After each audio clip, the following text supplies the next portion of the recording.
So I'm going to go over setting up. I mean, I know you have the key to the rest of these, but I'm just going to go over the setup, and then you can see if that kind of helps you.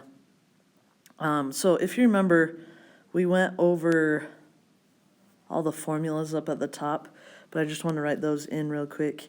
Volume of a cylinder is pi r squared times the height, and volume of a box is length times width times height. So if you take the ACT, they'll give you those formulas, they'll embed them into the problem, but on your test you'll actually only need volume equals length times width times height. So here we have, this company wants to make some waste baskets, and they want to make sure that they have the same volume, so when they sell them to people, they hold the same amount, but they have different models. So as you read, you're going to see that that's what the first part tells you. So personally, I like to underline, so we know that they have the same volume. So volume of the cylinder equals the volume of the prism, rectangular prism. So underline, write down as many facts as you can. They haven't decided on the exact dimensions, but have ideas from their engineers. The cylinder will have radius A. So we're going to go to volume now. And I'm going to write pi. Our radius becomes A. So I'm going to write that down. And the height will be 8 more than double the radius. So I'm going to erase the height. And in there, I'm going to put, okay, so it's times the height. So now I have to translate 8 times double the radius.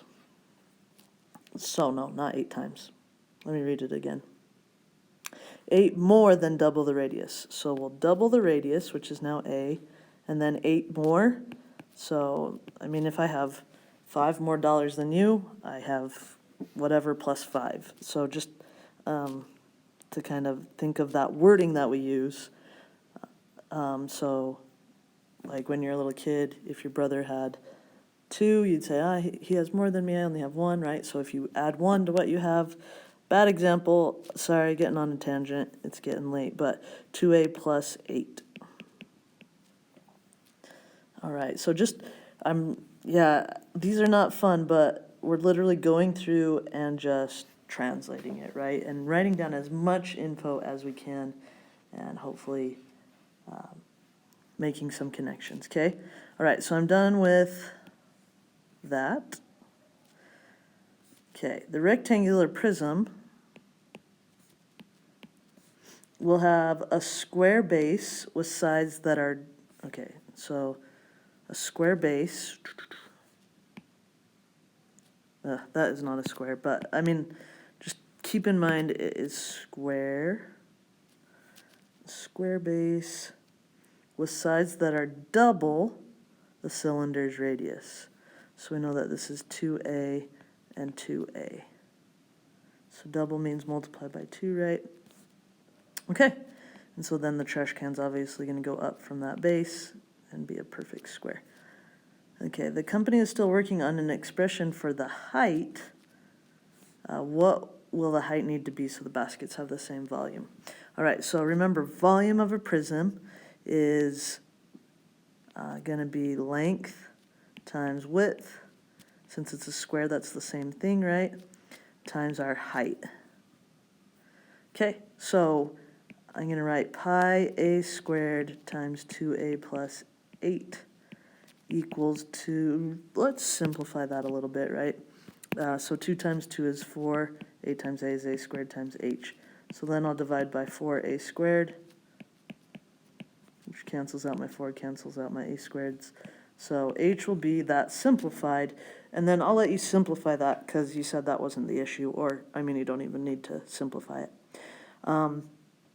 So hopefully that, I mean, it's kind of the same as before, right? We just, going back to number 5, this one I did do.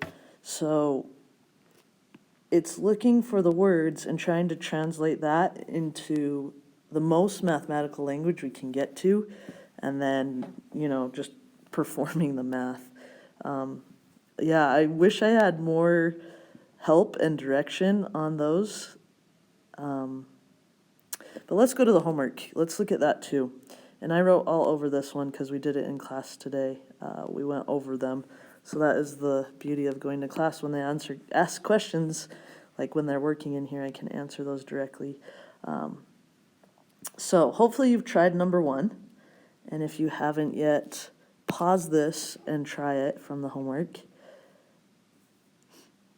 Okay, so same thing. We know we're working with a rectangular prism, and it mentions volume, so read through it if you haven't. So volume equals length times width times height. And our goal is to find a simplified expression for height.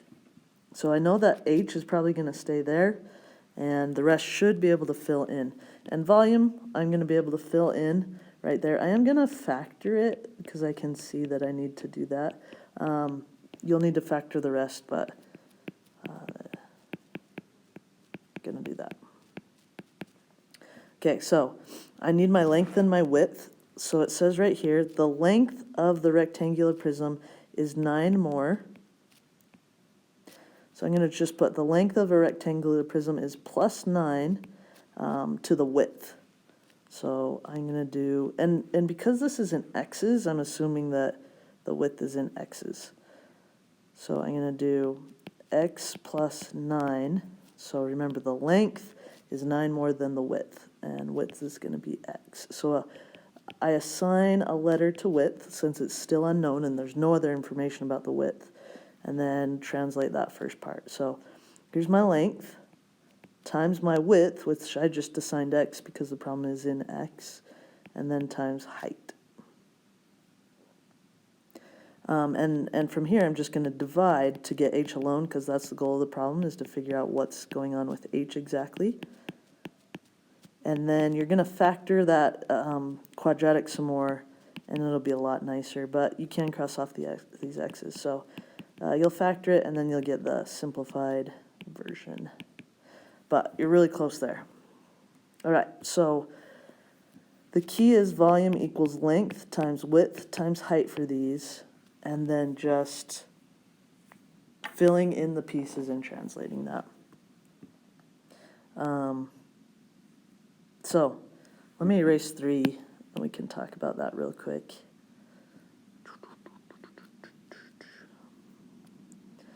Okay, so a square has a side length of x plus 4.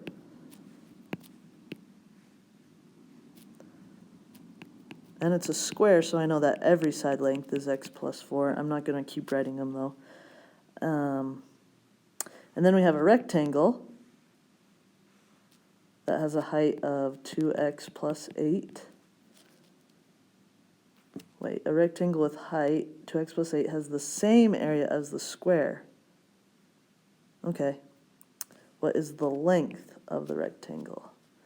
So their areas will be equal. So the area of the square will equal the area of the rectangle. So to find the area of the square, I'm going to do x plus 4. Area is length times width, right? X plus 4 equals area of the rectangle. That will be length times width. Okay. And then we'll solve for L, and I'll let you finish that. All right. Now, I know that doesn't give you a lot to practice on your own, but we will have more in the review. And if you would like more, just let me know, because there's no quiz for this, because I knew that this was going to be challenging for people, so I didn't want to set you guys up for failure with a quiz. I wanted you to just try with the few homework problems first, knowing that we'd have more time to review this on Tuesday or Wednesday. And then the test will be, because of Martin Luther King Day, and then the test will be very soon. So we will have more practice. I know that this was probably not a lot, but like I said, if you do want more, just let me know. All right, so let's go back and look at the other type where we had distance equals rate times time. So the good thing is you're going to know, I mean, there's lots of problems that I could have come up with, but we're focusing on the volume, and the reason we're focusing on volume is because it is consistently on the ACT. So that's why I chose these ones. And then distance equals rate times time. I just chose because I know that a lot of students are in physics. So yeah, we are only looking at two very specific types. I mean, we did just do an area one, but there will be area on the test. But that's kind of like volume, kind of, just not as intense. So remember, I think we talked about this in the first video. Sometimes I forget what I talk about in class and in the video. So if I did not, and you have questions on those, let me know. But these are the formulas that we'll use. So I want to focus on, I can't remember which ones I did in the video for this, but I'm pretty sure I did not do 13. So let's look at 13, 14, and 15. So 13 is actually a true story, except for we did have all the numbers. So everything's accurate except for we had the answer because he calculated that and told it to me. So I drove with my friend all the way down to Zion, and he was kind of a weirdo and wanted to see if one gas was better than the other while we're driving. So on the way down, he really only stopped at Chevron gas stations, and on the way back, he only stopped at Costco gas stations. So that's just the backstory. So as you read that, circle anything with numbers in it or underline it. 2%, 286, X. I know that's not really a number, but kind of. Okay? Okay, so it says, what is the expression for the number of gallons of gasoline he used for the trip? So if we think about it, so we want it to equal gallons of gas used. So I sometimes read to the very end and see what the end result is, was an expression for the number of gallons of gasoline used for the trip. So if you remember up here, I don't know if we talked about this one in the video, but if your truck gets 18 miles per gallon and you travel 80 miles, how many gallons of gas do you use? So kind of thinking of these formulas down below, we have a distance, we have a rate, right? 18 miles per gallon, distance over rate. Now, time is kind of for most of these problems, but in this case, time is kind of how long it takes us to use that gallon. So it'll equal our gallons. So I'm going to use about 4.4, I think, gallons. So we're basically using this formula right here. But instead of T, we're having gallons used. All right, so he has different rates, if you notice, right? So we're going to kind of look at this. He told me that his gas mileage was 2% better with Chevron. Zion is 286, so we have a distance, right? We have a rate, and then we'll have our final gallons. So we're going to look with Chevron and with Costco. So we had the same distance each way, 286, 286. Our rates were different though, so let's look for those. Let X, so I've used that number, right? Let X be the number of miles per gallon of gasoline with Chevron gas, okay? So maybe it's 18 miles per gallon, 20 miles per gallon. I don't know what it is, but X is going to represent it, okay? So now we've got to think. He told me his gas mileage was 2% better with Chevron, okay? So when we're working with percentages, we kind of have to remember something. So if this X is better, we're going to have to use the X for Costco, but it is going to be 2% less than the Chevron. And so with percentages, we multiply them by something, right? So if you want to find 10% of $20, you'll do 20 times 0.1. So because Chevron's 2% better, we want 98% of the rate for Costco. So 98% will give us that rate, but lowered that 2%. Okay? All right, so there's that. So we have, now we've got to set it up. So we want to know what is an expression for the number of gallons of gasoline used for this trip. So we're going to use that formula, distance over our rate will give us how many gallons, plus the way home, he had 98% of that rate he had going there. So what you're going to have to do is just simplify this expression. That's what it wants you to do. You're not actually finding an answer in this one. Okay, so let's look at number 5. So let's look at the end result. What is an expression that represents the total time in hours of riding out and back? So we're going to want to know the time that it takes to go somewhere plus the time that it takes to get back, and that'll give us our total time, obviously. So I'm going to remember, if I want to find time, because distance equals rate times time, if I want to find time, it's going to be distance divided by rate.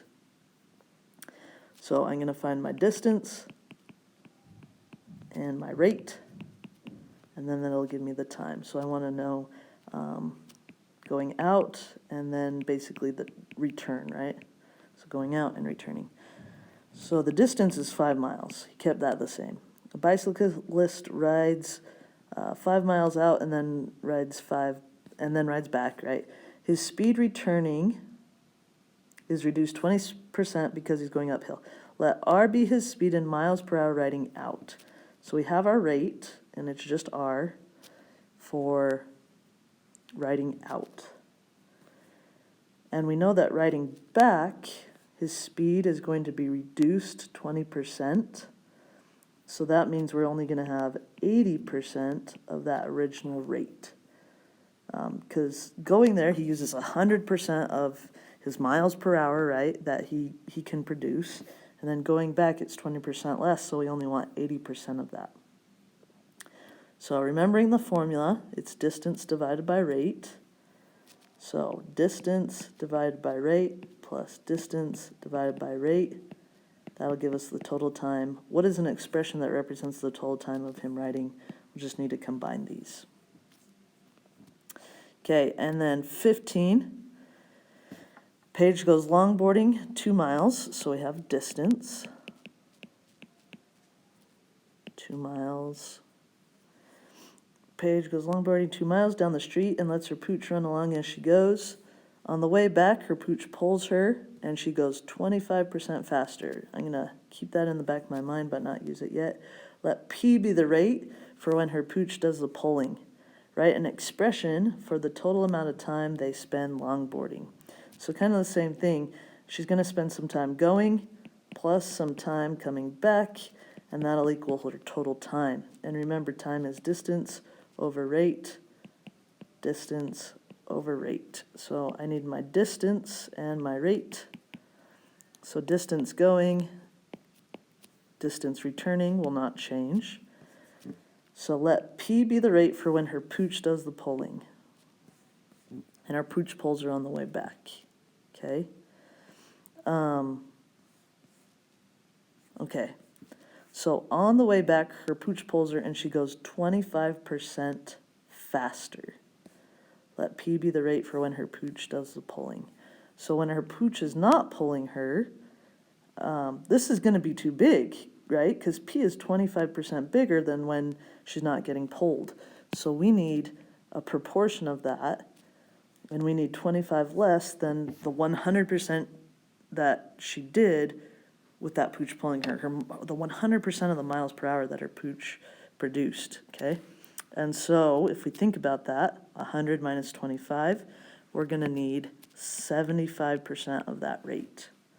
So we'll do 2 over 0.75p plus 2 over p, and that'll give us the total time. But I'm not finishing that because you said you didn't need help on that. But if you do, let me know. And try number 5. Number 4 is worded a little weird on the homework. So if you skip 4, you'll be okay. Yeah. So number 4 is like the gasoline, but the end of the question is kind of weird because I didn't tell you which direction. So I forgot to put that in. So you can set up 4, but don't actually solve anything. So kind of do it like 13. All right, let me know if you need more, like I said, but if you feel like you're getting it, remember that we will have more review when we do the review.